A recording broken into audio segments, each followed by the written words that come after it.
Hello students, how are you all? Welcome back. Last lecture में हम लोगों ने अल्कोहल्स, फिनोल्स एंड ईथर्स को स्टार्ट कर दिया था और उसका क्लासिफिकेशन किया था कि किस तरह से आप अल्कोहल्स, फिनोल्स एंड ईथर्स को क्लासिफाई करते हैं।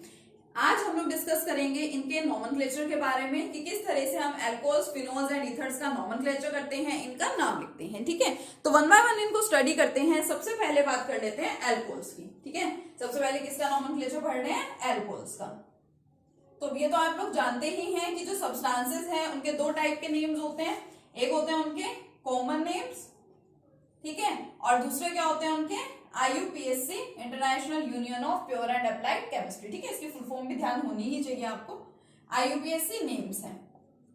अब देखो, जो हमारे अल्कोहल्स हैं, अल्कोहल्स मैंने आपको बताई थी उसकी जनरल रिप्रेजेंटेशन क्या है, ROH। लेकिन यहाँ पे R क्या होता है हमारा? R is any alkyl group. किसी भी एल्काइल ग्रुप की हम यहाँ पे बात करते हैं। तो इनका जब कॉमन नेम लिखा जाता है तो कॉमन नेम हम इसका क्या लिखते हैं? एल्काइल। ठीक है, ये हमारा एल्काइल ग्रुप है तो कॉमनली इसको क्या बोलेंगे? एल्काइल। और एल्कोहल्स पढ़ रहे हैं तो एल्काइल एल्कोहल। ठीक है, एल्कोहल्स का कॉमन नेम क्या होता है? Alkyl alcohol. फॉर एग्जांपल हमारे पास है CH3OH। तो इसका नाम आप सबको पता है, इसका IUPAC नेम भी वैसे तो आपको पता है, इसका कॉमन नेम भी आपको पता है। देखो, मिथाइल ग्रुप है तो इसका कॉमन नेम क्या हो जाएगा? Methyl alcohol. ठीक है, इसी तरह से अगर इसका IUPAC नेम लिखें तो IUPAC नेम क्या होता है? एल्केन और। ठीक है, साथ में पोजीशन मेंशन करते हैं। देखो, मैं एग्जांपल की हेल्प से आपको बताती हूँ, ज्यादा बेटर समझ आएगा। आपने कर रखे हैं इस तरह के नॉमेनक्लेचर्स पहले। सबसे पहले तो आप क्या करते हैं, आप लोग नंबर ऑफ कार्बन आइटम्स को काउंट करते हैं। ओनली वन कार्बन आइटम, तो उसके लिए क्या लिखेंगे? मिथ। ठीक है, सिंगल बॉन्ड्स है सभी में, उसके लिए क्या लिखेंगे? एन। और अल्कोहल्स के लिए जनरल वर्ड क्या यूज किया जाता है? ओल यूज किया जाता है। ठीक है, तो मीथेन फर्स्ट कार्बन है, एक ही कार्बन है और उसी कार्बन पे अल्कोहल है, तो इसको कैसे लिखते थे? One ol. ठीक है, या सिंपली मीथेन ओल। और E एंड O जब एक साथ आ जाते हैं तो आपको बता रखा है E यहां से क्या हो जाता है? कैंसिल आउट हो जाता है। उसको तो O को तो हटा नहीं सकते, क्यों? क्योंकि वो तो हमारे अल्कोहल का मेन नेम है। ठीक है, तो इसका नाम क्या हो जाएगा? मीथेनॉल। ठीक है, तो एल्केन प्लस ओल, एल्केन प्लस ओल। और इसको पोजीशन के साथ लिखना होता है। ये तो फर्स्ट कार्बन पे है तब तो इसको डायरेक्ट लिख सकते हैं। मान लो सेकंड कार्बन पे आते हैं, थर्ड कार्बन पे आता है, तो आपको पता है हम उसकी क्या करते हैं? नंबरिंग करते हैं। ठीक है, और एग्जांपल्स देखिए। मान लीजिए हमारे पास है CH3, CHOH, CH3। ठीक है, तो हमें क्या करना होता है? हमारा तो जो मेन फंक्शनल ग्रुप है उसको हमें कम नंबर देना होता है। तो OH है, इसको कम नंबर देना है। अब नंबरिंग हम इसको तो नंबर 1 तो ले नहीं सकते, क्योंकि नंबरिंग तो कार्बन आइटम्स की होती है सिर्फ। तो ऑब्वियसली हमें यहीं से ही नंबरिंग स्टार्ट करनी है। या तो हम लिखे 1 2 3, या फिर इधर से नंबरिंग करें 1 2 3। कहीं से भी नंबरिंग करें, इसको नंबर 2 ही मिल रहा है। तो क्या लिखेंगे इसका नाम? देखिए, 3 कार्बन आइटम को क्या बोलते हैं? प्रोप। ठीक है, सभी कार्बन आइटम्स में सिंगल बॉन्ड है यानी कि एन, और सेकंड पोजीशन पे अल्कोहल है यानी कि ओल। और ये ई तो हमेशा हटना ही है, तो इसका नेम क्या हो गया? प्रोपेन 2 ओल। और इसी को ही 2 प्रोपेनॉल भी लिख दिया जाता है। ठीक है, और एग्जांपल देखिए, इसी तरह से इसके कॉमन नेम्स भी आप लोग मेंशन करते हैं। ठीक है, CH3, CHOH, CH2 and CH3। ठीक है, अब देखिए OH को हमें कम नंबर देना है, तो लेफ्ट साइड से नंबरिंग करेंगे तो इसको मिलेगा 1 2 3 and 4 second number. Right side से करेंगे तो 1 2 3 एंड 4 थर्ड नंबर। हमें तो इसको कम नंबर देना है, तो नंबरिंग कहां से करेंगे? लेफ्ट साइड से। 4 कार्बन आइटम्स की चेन है यानी कि butene, and second position पे ओल, तो इसका नेम क्या हो जाएगा? ब्यूटेन 2 ओल। ठीक है, या 2 ब्यूटेनोल। ये क्या है? इनके IUPAC नेम्स है। साथ साथ में इनके कॉमन नेम्स भी होते हैं। कुछ के कॉमन नेम्स क्या है? जनरली यूज किए जाते हैं, तो ऐसे सब्सटेंसेस हमें ध्यान रखने होंगे। अब जहां तक बात करते हैं कॉमन नेम्स की, मान लो मैंने इसको लिखा होता CH3, CH2, CH2OH। यहाँ भी 3 कार्बन आइटम और एक अल्कोहल है, यहाँ भी 3 कार्बन आइटम और एक अल्कोहल है। IUPAC नेम तो इसका हो ही जाएगा प्रोपेनॉल, इसका हो गया प्रोपेन 2 ओल। लेकिन जब कॉमन नेम्स लिखते हैं तो कॉमन नेम में जो हमारी स्ट्रेट चेन होती है उसको हम क्या लिख देते हैं? उसको हम N लिख देते हैं। N का मतलब क्या होता है? नॉर्मल। तो इसका कॉमन नेम क्या हो जाएगा? N propyl alcohol. ठीक है, क्या क्या हो जाएगा इसको common name, N propyl alcohol हो जाएगा, क्योंकि एल्काइल अल्कोहल तो हम जनरली लिखते ही हैं कॉमन नेम्स के लिए। और इसका नेम क्या होगा, OH ग्रुप जब ऐसे आ रहा है, ठीक है, ऐसे ब्रांचिंग में आ रहा है, तो इस सब्सटेंस का कॉमन नेम क्या होता है, ये तो है इसका IUPAC नेम। कॉमन नेम में आपको थोड़े से ध्यान रखने हैं, आपकी बुक में भी गिवन है, जो आपकी अदर रेफरेंस बुक्स हैं उनमें भी है, ठीक है, उनमें भी बहुत ज्यादा डिटेल में दे रखे होते हैं नोमेनक्लेचर्स। एंड जो आपकी एनसीईआरटी बुक है उसके अंदर एक टेबल दे रखा है जिसके अंदर इनके common names and IUPAC name सब है, तो कॉमन नेम भी सभी बच्चे अच्छे से उसमें से देखेंगे एक बार, ठीक है, और सारे एग्जांपल्स भी करने हैं आपको। इसको बोला जाता है आइसोप्रोपाइल अल्कोहल। क्या है इसका कॉमन नेम, आइसोप्रोपाइल अल्कोहल। इसी तरह से आपने इस अल्कोहल का IUPAC नेम तो कर लिया, ठीक है, IUPAC नेम तो हो गया ब्यूटेन 2-ओल, लेकिन उसका कॉमन नेम क्या है, इसका कॉमन नेम देखो अच्छे से, इसका कॉमन नेम होता है सेकेंडरी ब्यूटाइल अल्कोहल, जिसको SEC से रिप्रेजेंट करते हैं, ठीक है, ये हो गया इसका common name. Common name is secondary butyl alcohol. देखो नो डाउट यहाँ पे एल्काइल अल्कोहल तो लगेगा ही, 4 कार्बन आइटम है तो ब्यूटाइल ही होना है, ब्यूटाइल अल्कोहल। लेकिन जिस कार्बन के साथ आपका OH ग्रुप अटैच्ड है वो कार्बन देखो 2 और कार्बन के साथ अटैच्ड है, तो इस टाइप के अल्कोहल्स को क्या बोलते हैं, सेकेंडरी अल्कोहल बोलते हैं। लास्ट लेक्चर में भी मैंने आपको बताया था और 11th क्लास से आप लोग इनको पढ़ते आ रहे हैं, ठीक है, तो इसका नाम क्या हो गया, सेकेंडरी ब्यूटाइल अल्कोहल हो गया, ठीक है, ठीक है। अब मान लीजिए हमारे पास नेक्स्ट एग्जांपल है, इसमें सबसे पहले तो लिखना है इसका IUPAC नेम। IUPAC नेम इसका क्या होगा, अल्कोहल को हमें कम नंबर देना है, यानी 1, 2 एंड 3 कार्बन आइटम्स की चेन है। सेकेंड पोजीशन पे हमारा मिथाइल ग्रुप भी अटैच्ड है, तो पहले इसका नाम लिखेंगे, क्या हो जाएगा इसका नाम, 2 मिथाइल, 3 कार्बन आइटम्स यानी प्रोप, सिंगल बॉन्ड यानी एन एंड ओल। इसका IUPAC नेम क्या हो गया है, 2 मिथाइल प्रोपेनॉल। वही जनरल सी चीजें हैं, जैसे हेलो एल्केन्स एंड हेलोइन्स का नोमेनक्लेचर किया था। हेलो एल्केन्स में यहाँ पे हमारे हेलोजन्स होते थे, बस यहाँ पे क्या डिफरेंस है, यहाँ पे प्रेजेंट है आपका अल्कोहल ग्रुप, ठीक है। अब इसी के अगर मैं कॉमन नेम की बात करूं, ठीक है, इसी के कॉमन नेम की बात करूं तो क्या होगा, ध्यान दीजिए, अभी जो इससे पिछला एग्जांपल मैंने लिया था, मैंने क्या कर रखा था, CH3 यहाँ पे था और OH यहाँ पे था, क्या था, CH3, CH, OH, CH2 and CH3, ठीक है। IUPAC नेम इसका लिख दिया था ब्यूटेन 2-ओल, यही लिखा था अभी इसका IUPAC नेम। अब इसका कॉमन नेम मैंने आपको क्या बताया, देखिए, और इसका कॉमन नेम टोटल देखिए हमारे पास यहाँ पे कंप्लीट देखे जाए तो 4 कार्बन एटम्स हैं। ये जो लॉन्गेस्ट चेन हम लोग सिलेक्ट करते हैं ये तो IUPAC नोमेनक्लेचर का रूल है, बट ओवरऑल तो यहाँ पे भी टोटल 4 कार्बन एटम्स और यहाँ पे भी टोटल 4 कार्बन एटम्स ही हैं, तो दोनों का नेम क्या होना चाहिए, ब्यूटाइल अल्कोहल। अब दोनों का कॉमन नेम सेम तो हो नहीं सकता, इसका नाम मैंने आपको क्या बताया कि जिस कार्बन से हमारा OH ग्रुप अटैच्ड है वो 2 और कार्बन के साथ डायरेक्टली लिंक्ड है, अटैच्ड है, इसलिए इसका नाम क्या हो गया, सेकेंडरी ब्यूटाइल अल्कोहल, ठीक है।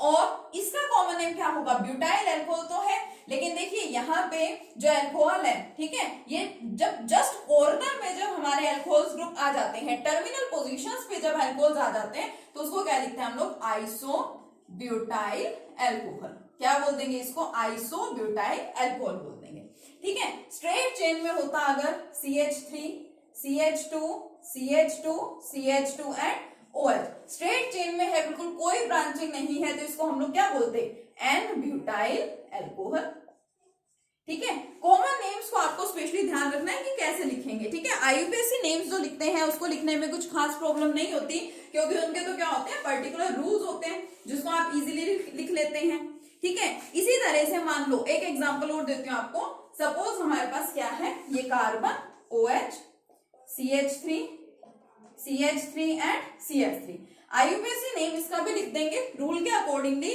लेकिन अगर इसका भी हम लोग कॉमन नेम लिखें तो देखो क्या होगा, कॉमन नेम, ठीक है। टोटल कार्बन एटम्स यहाँ पे भी 4 ही हैं, यानी ब्यूटाइल अल्कोहल ही होगा, लेकिन हमारा अल्कोहल ग्रुप जिस कार्बन के साथ अटैच्ड है वो कार्बन 3 और डिफरेंट कार्बन एटम्स के साथ अटैच्ड है, तो ऐसे अल्कोहल को हम क्या बोलते हैं, टर्सरी अल्कोहल बोलते हैं। तो इसका नाम क्या होगा, देखिए, tertiary butyl alcohol. Common names में आपको थोड़ा सा इस चीज का यहाँ पे अच्छे से ध्यान रखना होगा, बाकी और कुछ भी नया यहाँ नहीं है, ठीक है। क्लासिफिकेशन अच्छे से सीख लेते हैं तो इनके कॉमन नेम्स लिखने में कोई भी दिक्कत नहीं होती, ठीक है, तो ये तो बात हुई मोनोहाइड्रिक एल्कोहल्स की। ठीक है, तो ये कैसे एल्कोहल्स आपको दिख रहे थे? मोनोहाइड्रिक एल्कोहल्स दिख रहे थे जिसमें सिर्फ एक ही OH ग्रुप प्रेजेंट था। अगर बात करें डाइहाइड्रिक एल्कोहल्स की, लाइक CH2OH एंड CH2OH, इसका कॉमन नेम तो मैंने आपको बता ही दिया था। कुछ सब्सटेंसेस ऐसे होते हैं जो कॉमन नेम से ज्यादा जाने जाते हैं। ठीक है, तो इसका कॉमन नेम क्या होता है? ग्लाइकोल। क्या है ये? ग्लाइकोल है। क्लासिफिकेशन में भी मैंने आपको बताया। अगर बात करें इसके IUPAC नेम की, तो IUPAC नेम क्या है? देखिए 1 2 कार्बन आइटम्स की चेन है। ठीक है, तो उसको क्या बोलेंगे? इथ। सिंगल बॉन्ड है तो एन, इथेन। फर्स्ट और सेकंड पोजीशन पे दो सेम ग्रुप अटैच्ड हैं, तो सेम ग्रुप के लिए क्या आता है? डाई आता है। 1 2 डाई एंड ओल।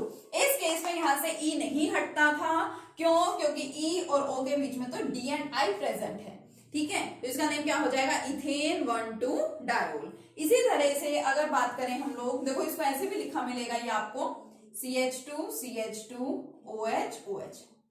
ठीक है, तो एक ही बात है, 1 2 लिख लो या 1 2 लिख लो, इथेन 1 2 डायोल। ठीक है, इसी तरीके से अगर ट्राईहाइड्रिक अल्कोहल की बात करें तो CH2OH, इसका भी एग्जांपल मैं आपको दे चुकी है क्लासिफिकेशन में, CHOH and CH2OH। Common name इसका क्या होता है? इसका कॉमन नेम होता है ग्लिसरॉल। डाइहाइड्रिक का इसका नाम है ग्लाइकोल, और इस ट्राईहाइड्रिक वाले का कॉमन नेम क्या है? ग्लिसरॉल। और IUPAC नेम क्या होगा? 1 2 एंड 3। तीन कार्बन आइटम्स की चेन है और तीनों पे सेम ग्रुप अल्कोहल अटैच है, तो तीन कार्बन आइटम को क्या बोलते हैं? प्रोप। सिंगल बॉन्ड यानी एन, 1 2 3 पोजीशन भी मेंशन करनी है, एंड ट्रायोल। ठीक है, तो इसका IUPAC नेम क्या हो गया? Propane 1 2 3 triol. तो इस तरह से हम अल्कोहल्स का नोमेनक्लेचर करते हैं। ठीक है, चलिए और देखते हैं। चलिए देखिए नेक्स्ट एग्जांपल। नेक्स्ट मान लो मैंने ले लिया ये एग्जांपल, क्योंकि इसमें कई बार मिस्टेक्स कर देते हैं आप लोग। ये हो गया। ठीक है, अब इसमें और इसमें दोनों में आपको डिफरेंस दिख भी रहा है और आपको पता होना भी चाहिए। अंदर मैंने यहाँ पे रिंग बना रखी है, सर्कल बना रखा है, ये रिप्रेजेंट किसको कर रहा है? बेंजीन को। और बेंजीन के ऊपर आपका OH ग्रुप प्रेजेंट होता है, तो इसको क्या बोलते हैं? फिनोल बोलते हैं। लेकिन यहाँ पे कोई रिंग प्रेजेंट ही नहीं है। ये क्या है? हमारा साइक्लोहेक्सेन है। दोनों में डिफरेंस क्लियर होना चाहिए। It is cyclohexane and it is benzene. ठीक है, बेंजीन में क्या होता है? इसको आप इस तरह से भी लिखते हैं, यहाँ पे अल्टरनेट डबल बॉन्ड्स प्रेजेंट होते हैं, तो ये आपकी बेंजीन है और ये कौन है? आपका साइक्लोहेक्सेन है। तो आप इसका नाम लिखेंगे तो पहले तो इस कंप्लीट एल्केन का नाम लिखेंगे। एल्केन का नाम यहाँ पे क्या है? साइक्लोहेक्सेन, और इसके लिए ओल आ जाएगा, जिसको क्या लिख देंगे? साइक्लोहेक्सेनोल। ठीक है, ध्यान रखेंगे। इसी तरह से अगर यहाँ पे कोई सब्स्टिट्यूएंट आ जाए, अदर ग्रुप आ जाए, मान लो मैंने यहाँ पे लगा दिया ऐसे OH भी है और यहाँ लगा दिया सपोज CH3 ग्रुप, तो हमें नंबरिंग करनी है। OH को कम नंबर देना है, तो 1 2 3 4 5 एंड 6। अब किसी के माइंड में है कि हमने 2 नंबर इसको क्यों नहीं दिया? इसको 2 नंबर देते तो फिर इसको मिलता नंबर 6, और यहां से नंबरिंग करने पे इसको 2 नंबर मिल रहा है, तो हमें तो ग्रुप्स को कम नंबर ही देना है। तो सेकंड पोजीशन पे आ रहा है हमारा मिथाइल ग्रुप, तो पहले उस अदर ग्रुप का नाम लिखेंगे, तो क्या हो जाएगा? ये 2 मिथाइल। ठीक है, सेकंड पोजीशन पे आ गया मिथाइल, तो 2 मिथाइल साइक्लोहेक्सेनोल, ये हो गया इसका नाम।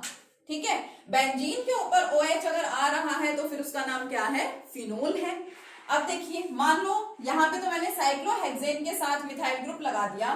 सपोज मेरे पास है फिनोल, और फिनोल पे मैंने यहाँ पे साथ में क्या लगा रखा है? CH3 group. तो जब फिनोल के साथ CH3 ग्रुप है और इनकी पोजीशन देखिए फर्स्ट एंड सेकंड, यानी इसको क्या बोलते हैं? ऑर्थो पोजीशन पे है, तो इसका कॉमन नेम देखो पहले तो क्या होता है? इनके कॉमन नेम्स आपको ध्यान रखने हैं। इसका कॉमन नेम होता है ऑर्थोक्रिसोल। क्रिसोल है इसका नाम, याद रखेंगे। क्रिसोल क्या? फिनोल के साथ अगर CH3 ग्रुप आ रहा होता है तो उसका नाम क्या होता है? क्रिसोल होता है। ठीक है, एक तो आपके पास है फिनोल और फिनोल के साथ कौन आ गया? आपका CH3 ग्रुप आ गया, तो फिर वो क्या हो जाएगा? क्रिसोल हो जाएगा। अगर ऑर्थो पोजीशन पे है तो ऑर्थोक्रिसोल। अगर मान लो मैंने ऐसे लिख दिया OH और ये आ गया मेटा पोजीशन पे, तो इसका कॉमन नेम क्या हो जाएगा? मेटाक्रिसोल। अगर मैंने लिख दिया यहाँ पे OH एंड पैरा पोजीशन पे CH3, तो इसका नाम क्या हो जाएगा? पैराक्रिसोल। ठीक है, ये इनके कॉमन नेम है। ध्यान रखें क्रिसोल क्या होता है, क्योंकि जब कई बार केमिकल इक्वेशंस हमको दी जाती है तो वहां पे ये वाले कॉमन नेम्स का यूज किया जाता है, कि मान लो आइसोप्रोपाइल अल्कोहल, ठीक है, क्रिसोल है, मेटा क्रिसोल, ये सब बोलते हैं, तो आपको ध्यान रखना है। तो देखिए सेकंड पॉइंट, एक जो आपका फिनोल है, इसका कॉमन नेम भी फिनोल ही है और इसका आईयूपीएसी नेम भी फिनोल ही होता है, तो ध्यान रखेंगे। अब इनके कॉमन नेम्स तो हो गए orthocresol, metacresol and paracresol. Now what about their IUPAC names?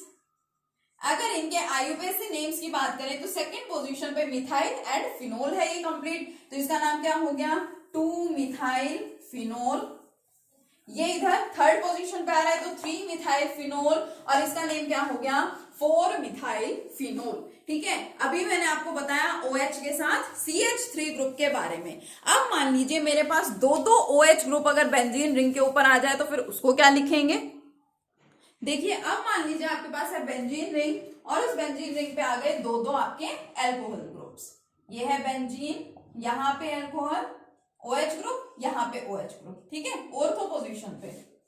Next first position पे और थर्ड पोजीशन पे, और एक हमने ले लिया फर्स्ट पोजीशन पे OH और एक फोर्थ पोजीशन पे OH। ठीक है, अगर CH3 होते यहाँ पे तो उनके नेम्स मैंने आपको बता ही दिए, ऑर्थोक्रिसोल, मेटाक्रिसोल एंड पैराक्रिसोल। लेकिन जब OH ग्रुप यहाँ पे आ रहे हैं, दो OH ग्रुप आ रहे हैं, तो पहले तो देखिए इनके कॉमन नेम्स। ठीक है, कॉमन नेम्स की बात करते हैं। कॉमन नेम्स जो फर्स्ट वाला है, ठीक है, ऑर्थो पोजीशन पे, फर्स्ट एंड सेकंड पोजीशन पे, इसका कॉमन नेम है कैटिकोल। ठीक है, इट्स नेम इज कैटिकोल। इसका कॉमन नेम क्या है, रिसोर्सिनोल। इनके कॉमन नेम्स आपको ध्यान रखने पड़ेंगे, कैटिकोल, रिसोर्सिनोल। ठीक है, क्योंकि कॉमन नेम्स लिखने के कोई रूल्स नहीं होते हैं, ये आप जानते हैं अच्छे से। और इसका नाम होता है हाइड्रोक्विनोन। एक तो इसका नाम हाइड्रोक्विनोन भी होता है, या इसी का ही दूसरा नेम भी आप लिख सकते हैं, इसको बोला जाता है क्विनोल। हाइड्रो तो क्विनोन है और ये क्या है, क्विनोल। और अगर बात करें इनके आईयूपीएसी नेम्स की, तो आईयूपीएसी नेम्स में कुछ अलग नहीं है, सेम रूल। कौन है ये, हमारी बेंजीन रिंग है। बेंजीन रिंग के फर्स्ट और सेकंड पोजीशन पे है एल्कोहल ग्रुप, तो क्या लिखेंगे इसको, सिंपली बेंजीन 1 2 डाई, और सेम ग्रुप से उसके लिए डाई आ गया, और ओल से इसको रिप्रेजेंट करते हैं तो बेंजीन 1 2 डायोल। इसका नेम क्या हो जाएगा, 1 2 एंड 3, और ये 1 2 3 एंड फोर्थ पोजीशन पे है। बस ध्यान रखेंगे इन ग्रुप्स को कब नंबर मिलने चाहिए, तो इसका आईयूपीएसी नेम क्या हो जाएगा, देखो बेंजीन 1 3 डाईओल। ठीक है, ये लिख देती हूँ बेंजीन 1 3 डाईओल, और इसका कॉमन नेम क्या हो जाएगा, बेंजीन 1 4 डायोल। ठीक है, तो ये हो गए इनके common names and IUPAC names. अब आपको इनकी करनी है प्रैक्टिस, बट उसके साथ ही मैं आपको ईथर्स का भी यहाँ पे नॉमेनक्लेचर बता देती हूँ थोड़ा सा। यस, अब बात करते हैं ईथर्स की। ईथर्स क्या होते हैं, मैंने आपको बताए थे, ethers are represented by ROR। ठीक है, दो टाइप के ईथर्स थे, एक होते हैं सिमेट्रिकल ईथर्स और एक होते हैं unsymmetrical ethers. First one are symmetrical ethers, जिसका एग्जांपल लिखा हुआ है आपके सामने ROR, एंड सेकंड क्या होते हैं हमारे अनसिमेट्रिकल ईथर्स। अनसिमेट्रिकल ईथर्स का मतलब ये जो दोनों एल्काइल ग्रुप्स आपको दिख रहे हैं, ये दोनों क्या हो सकते हैं, डिफरेंट हो सकते हैं, मींस एल्काइल भी हो सकता है और अराइल भी हो सकता है। अब अगर इस टाइप के ईथर है कोई आपके पास, फॉर एग्जाम्पल CH3O CH3, तो पहला पॉइंट तो कि how to write its common name, and second one how to write its IUPAC name. Symmetrical वालों की मैं बात कर रही हूँ, ध्यान रखेंगे। ठीक है, कॉमन नेम कैसे लिखा जाता है, क्योंकि ये दोनों ग्रुप हमारे सेम ही हैं और दोनों क्या हैं, एल्काइल ग्रुप हैं, तो क्या लिखते हैं, डाई एल्काइल, और ईथर है तो क्या लिखेंगे, ईथर। ये तो होता है कॉमन नेम। और IUPAC नेम कैसे लिखते हैं, एल्कोक्सी एल्केन, एल्कोक्सी एल्केन। देखो ये एल्काइल ग्रुप है, एल्क लिखा जाता है उसके लिए IUPAC नोमेनक्लेचर में। किसी भी एक एल्काइल ग्रुप के साथ उस ऑक्सीजन को क्या कर लो, इंक्लूड कर लो। तो एल्काइल ग्रुप के साथ जब ऑक्सीजन आ जाता है, ऑक्सी ग्रुप आ जाता है, तो उसको क्या बोलते हैं, एल्कोक्सी, और इसके लिए तो क्या लिखेंगे, एल्केन लिखेंगे। ठीक है, दोनों यहाँ पे एल्काइल ग्रुप्स सेम ही है, सिमेट्रिकल ईथर्स की बात कर रहे हैं। तो मान लो हमारे पास ये एग्जांपल है, इसका मुझे लिखना है कॉमन नेम, तो कॉमन नेम देखिए क्या होगा, dialkyl ether. Alkyl group कौन सा है, मिथाइल है, तो इसका नाम क्या हो जाएगा, डाई मिथाइल ईथर। ठीक है। और इसका आईयूपीएसी नेम क्या हो जाएगा, आईयूपीएसी नेम विल बी, देखो एल्कोक्सी, मिथ के साथ ऑक्सीजन ले रखा है तो वो क्या हो जाएगा, मिथ ऑक्सी। ठीक है, एक कार्बन एटम है, मिथ है, तो मिथॉक्सी मीथेन क्या हो जाएगा, इसका नेम हो जाएगा आईयूपीएसी नेम। ठीक है, तो कॉमन नेम तो क्या हो जाता है, कॉमन नेम तो सिंपल सा आपका डाई एल्काइल ईथर हो जाता है, और आईयूपीएसी नेम क्या हो जाता है, एल्कोक्सी एल्केन हो जाता है। एक और एग्जांपल मान लीजिए मैं यहाँ पे लूं, लाइक C2H5, ठीक है, अनसिमेट्रिकल की बात नहीं कर रही, सिमेट्रिकल का एग्जांपल ले लूं, C2H5O C2H5। इसके कॉमन नेम की अगर बात करूं तो कौन सा ग्रुप है हमारे पास, ये इथाइल ग्रुप है, तो इसका कॉमन नेम क्या हो जाएगा, डाई इथाइल ईथर। और इसका आईयूपीएसी नेम क्या हो जाएगा, आईयूपीएसी नेम विल बी, इथ के साथ ऑक्सीजन ले लेंगे तो क्या बन जाएगा, इथोक्सी, और इसके लिए क्या होगा, ethane, it will be ethoxy ethane. ठीक है, तो इस तरह से आप नाम लिखेंगे सिमेट्रिकल ईथर्स का। तो आज का वर्क आपका क्या है कि आप सबसे पहले alcohols, phenols and symmetrical ethers के जितने भी नॉमेनक्लेचर हैं वो करेंगे। अनसिमेट्रिकल ईथर्स का हम लोग करेंगे अपने नेक्स्ट लेक्चर में। ठीक है, तब तक आप ये सब अच्छे से कर लीजिए, और कुछ प्रॉब्लम हो तो मुझे बताइएगा। Okay, thank you.